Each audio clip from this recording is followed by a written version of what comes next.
So in this video we're talking about the expansion of Rome's dominion in the Hellenistic East and why it was a wholly different kind of process from Rome's conquest of the West. First, to look at the timeline. We're used to treating the phases of Roman expansion separately from each other. First Italy, then Carthage and the Western Med, then the East. But they're all a part of a larger process and transformation, and if we put it all together, we can see this progressive transformation in a new way.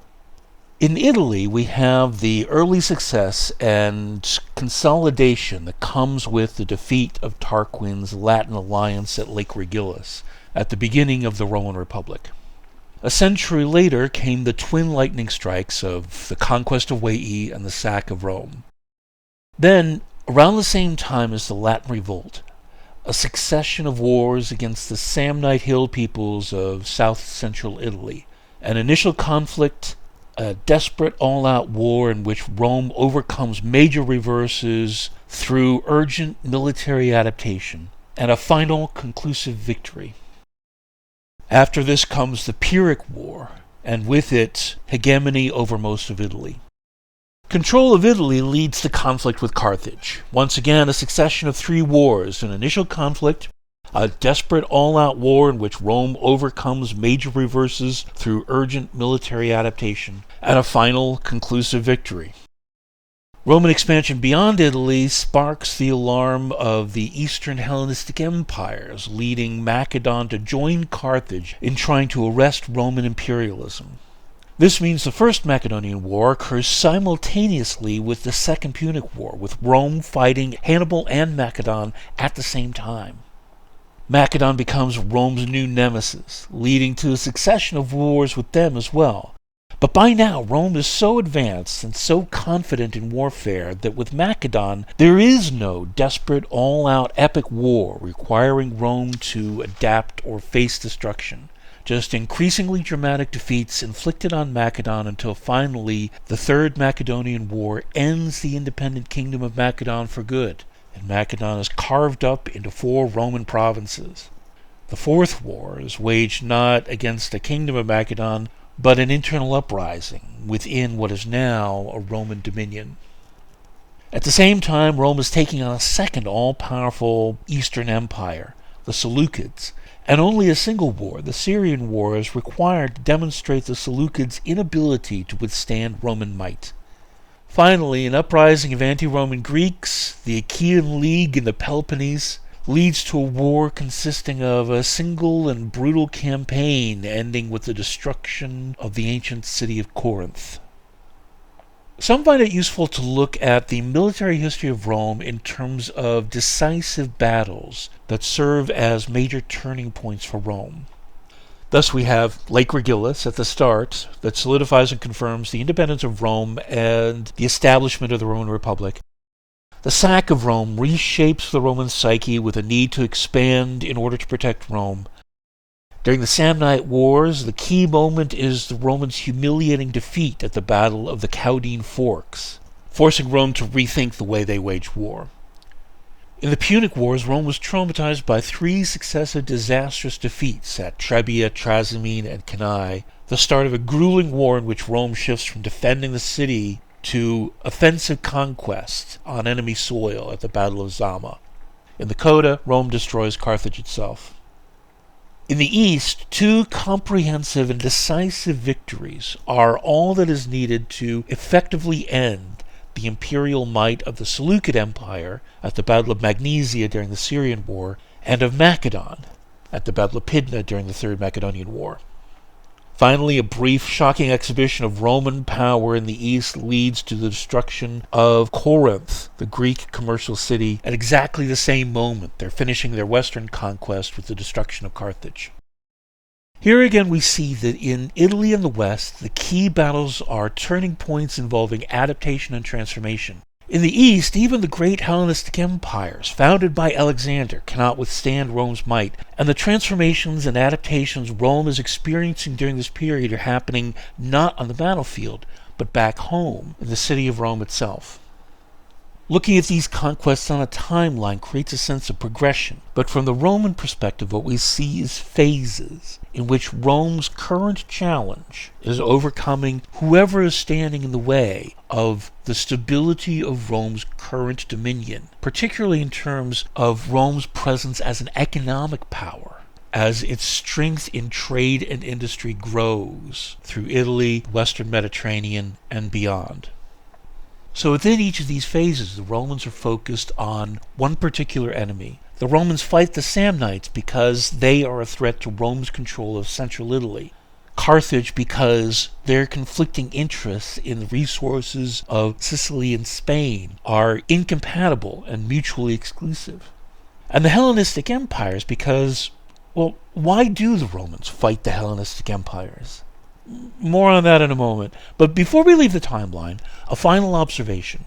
It's a strange coincidence that Rome is busy sacking and demolishing the great cities of Carthage and Corinth at exactly the same time, in the two completely separate and unrelated wars that Rome happens to be waging that year, 146 BCE. The dual wars do speak to a broadening capacity in both manpower and leadership resources, enabling Rome to undertake multiple wars at the same time. And we'll talk more about some of what makes that possible in the next video. But there's something chilling about the simultaneous sacks of Carthage and Corinth. Rome did not destroy cities as a matter of course. In fact, Carthage and Corinth, and Veii 250 years before, are really the only examples during this period of a city's existence being ended at Roman hands. Therefore, Carthage and Corinth stand apart, an unintentional demonstration of dominion over East and West. Rome is incontrovertibly the dominant power in the Mediterranean world, an unchallenged empire of unparalleled military and economic strength. And yet, within Rome, the breakdown of the Republic is already underway, and the crisis of the rise and assassination of Tiberius Gracchus, the watershed that begins the century-long devolution of the Republic and generations of civil war and revolution, is only 13 years away. This is not a coincidence. The acquisition of empire is directly responsible for the breakdown of the Republic, the civil wars, and ultimately the rise of Caesar and the emperors. In the Western Mediterranean, Rome's opponents were mostly either small local nations of hill peoples who fiercely resisted Roman expansion, or city-states like itself.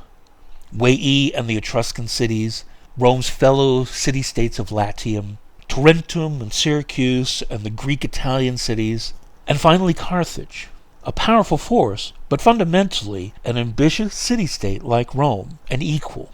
Rome met Carthage on these terms, and the struggle between them was like a city-state version of the fight between Achilles and Hector, or the Horatius triplets facing the matched set of brothers from Alba Longa. It was a straight-on fight, and Rome approached it in exactly the mindset of a prize fighter meeting a worthy opponent not unlike himself in strength, size, and skill.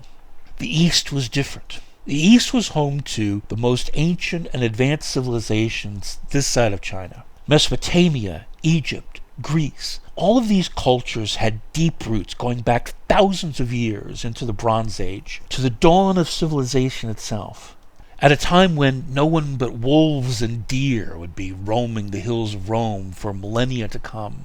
This was a world that had pioneered the idea of empire long before the Romans even existed. And when the Romans turned to the east, they faced a world that had been conquered by the most successful empire builder ever, Alexander of Macedon, and integrated via a shared Hellenistic worldview into a diverse but interconnected metaculture known as the Hellenistic East. The Hellenistic empires weren't connected solely by the fact of their having all been founded by Alexander during his burst of conquests in the 4th century BCE, while Rome was busy with the Samnites. Alexander's vision was the synthesis of the cultural accomplishments of the Greeks he so admired, and those of the even older cultures of Mesopotamia and Egypt, to create the ultimate human culture. The result of Alexander's plan was an East made up of diverse and ancient societies infused with Greek ideas, most notably the need for society to advance and the use of reason and creative expression to create new knowledge, placing the unlocking of the secrets of the universe in the hands of humans for the first time, rather than assuming knowledge must come from revelation by the gods. The Hellenistic East was a place of libraries fostering the accumulation and spread of knowledge, of scholars and artists sharing their accomplishments and expanding on the works of others, a place where the human vision had extended beyond the limits of the horizon to a connectedness between cultures, a sense of interactive societies they called the Cosmopolis, the universal city. The conquest of Alexander had been consolidated into three great empires: Macedon, ruling over Greece and southeast Europe; the Seleucid Empire, embracing Syria, Mesopotamia, and Persia; and the Ptolemaic Empire, controlling the ancient lands of Egypt. Macedon, directly across the Adriatic from Roman Italy, was most directly threatened by the rapidly expanding economic and military power of Rome, and, as previously noted, made an alliance with Carthage, leading to war with Rome during the Second Punic War. Despite having its hands full with Carthage, Rome was able to fend off the Macedonian threat well enough. Though not decisively defeated in this first war, Macedon backed off and repudiated its alliance with Carthage. This impressed many and gave Rome an opportunity.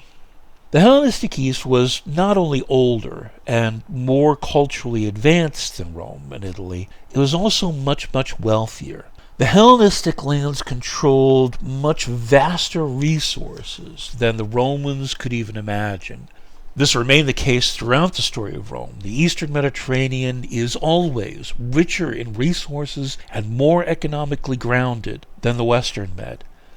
The thriving population of the Hellenistic East also offered lucrative markets for Roman goods and industry. Thus, economic expansion and access to rich resources was a powerful motivating factor for the Romans to expand into the East, just as it was in the West with Sicily and Spain. And in the East, it was Roman and Italian businessmen that led the way, establishing bases of operation and sections of Roman traders in all the great cities of the East, from Athens and Alexandria to Antioch and Babylon. To protect Roman business interests, the government of Rome needed to deal with the latent hostility of the Hellenistic Empires. Rome here had an unexpected in. During the first conflict with Macedon, Rome had established itself as a solid outside power, a third party in any local disputes between two unallied peoples. Rome made a series of treaties of friendship and alliance with the smaller nations of the East, guaranteeing peace agreements between local rivals, mediating disputes, and generally acting as an agent of peaceful interaction and trade, while building up its reputation and standing amongst the peoples of the East. Progressively, stage by stage, Rome began undermining the Hellenistic empires on a key point of inherent dissonance. The kingdoms of Alexander had been infused with the Greek idea, but the most basic and fundamental component of the Greek idea was that all men were free and should not bow down to any king or emperor. The Hellenistic empires, for all that they were bastions of Greek thought, were at the same time betrayals of what the Greeks had died for at Marathon and Thermopylae: freedom from despotism. And the Romans were a great power that had no kings. This gave the Romans a great deal of credibility on this point.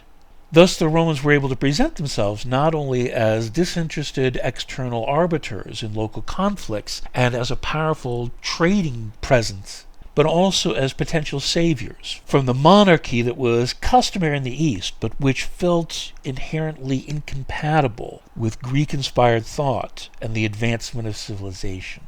When war came with the Seleucid Empire and with Macedon, Rome had the people of the East behind them, and Rome presented itself as liberators from the tyranny of the Seleucid and Macedonian kings. The great Roman victories of Magnesia and Pydna, crippling the Seleucid and Macedonian empires, were cheered by many in the East as part of the process of the toppling of tyrants, though the shocking strength and ruthlessness of the Roman legions gave a lot of people pause. The destruction of Corinth, though unexpected and horrifying, brought to mind the fact that Alexander had destroyed Thebes at the beginning of his dominion, and for more or less the same reason, as a warning and a lesson to ensure that no other city would ever have to be destroyed. In both cases, the lesson was effective. Macedon was carved into provinces after its final defeat at Pydna. The Seleucid Empire limped along in a weakened state after Magnesia, but Rome was now capable of exerting its will over the Seleucids even without an army, as the story of the line in the sand demonstrates. In 168 BCE, the Seleucid king, Antiochus IV, decided to restore the greatness of his kingdom by attacking and conquering his fellow Hellenistic empire to the west, Ptolemaic Egypt, and so he set his armies on the march. It was not in the Roman interest for the Seleucids to become stronger, or consolidate the powers of two empires into one. So, even while Rome was currently engaged in war with Macedon, Rome sent a delegation of senators to confront Antiochus at the Egyptian border. According to a story that was later told throughout the world, the head of the senatorial delegation, Gaius Popilius Laenas, stood before Antiochus and explained that the king had two options: either proceed forward against Egypt or withdraw and return to Syria. Antiochus told Laenas something about how he didn't have to answer to Rome. Laenas then took his walking stick and drew a circle in the sand around the king where he stood and said, "Before you leave this circle, I want you to give me a reply for the Roman Senate." Laenas was making it clear that the choice before Antiochus was now between friendship and enmity with Rome, without even needing to say the words. Antiochus, standing in the circle, gravely considered his options, and then gave his answer that he and his army would withdraw. Laenas then shook his hand, an old senator in a toga who had, with the strength and reputation of Rome at his back, subdued an empire. And we'll see what the effect of all this power and strength has on the Romans themselves. For now, that's that.